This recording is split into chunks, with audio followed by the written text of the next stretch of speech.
And now, story time with Eric.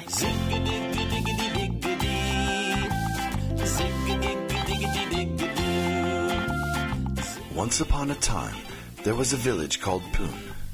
In the village of Poon, there was a very kind and gentle king called Marak. Marak was a good king. He was very good to his people. He believed that all the villagers that he ruled should be taken care of the same way that he and the knights of his court were taken care of. King Marak's knights consisted of mostly nice men, but there were a few knights that were questionable. Some of King Marak's knights were downright evil. The evil knights were constantly plotting against King Marak. One day, the evil knights got together and formed a secret society. They called it the HPQ, otherwise known as the Higher People's Quest. You see, they believed that they were chosen by their god to be better and wealthier. They believed that their god had simply made them that way at birth. Of course, King Marak knew better. He knew that no man was better than the next. He knew that every man deserved the same as the next. This is what made him a good king. Over time, the HPQ had acquired so much wealth that they had now gained full control over the village. Alas, King Marak had lost control, and all of the villagers had lost faith in him. The HPQ would constantly spout lies about King Marak. They bought up all the news pamphlets in Poon, which made it easy to control the people of the village. HPQ's plan was almost complete. The only thing they needed now were town criers to further enforce their message about King Marak. They picked 2 villagers to be their town criers. The first one was a rude fat man who loved no one but himself. His name was Bush Rimbo. Oh, how he loved himself.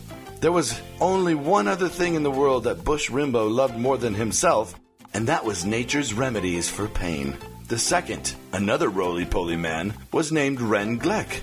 Ren also loved himself terribly, but was capable of making villagers believe he was empathetic to their needs. He would cry until tears streamed from his face. This was very effective on the villagers because most of them had very low IQs due to the wizard's potion that the HPQ had purchased and put into the village water supply. King Marak had, years ago, declared laws prohibiting such scarring of nature, but the HPQ didn't care. They knew that if King Marak were to levy fines on them, no matter, they could easily pay the fine. Their greed had become so powerful that it was feared that King Marak would be no match for the HPQ. One day, a villager called Steve Cancerillis had become ill. Cancerillis had a young wife named Servexis Cancerillis. She had been named so because of the rough, bumpy ride from her mother's womb so many years before. Servexis one day paid a visit to King Marak to see if the king would have mercy on her, have mercy on her family. King Marak was touched so by her story that he declared all villagers should be taken care of in the event of illness. Alas, it was too late. The HPQ had so completely taken over the villagers and the Knights' Council that Steve Cancerillis expired. The village became so overrun by the HPQ that the HPQ actually started telling the women of the village what they could do with their bodies. The HPQ started circumcising the women of Poon.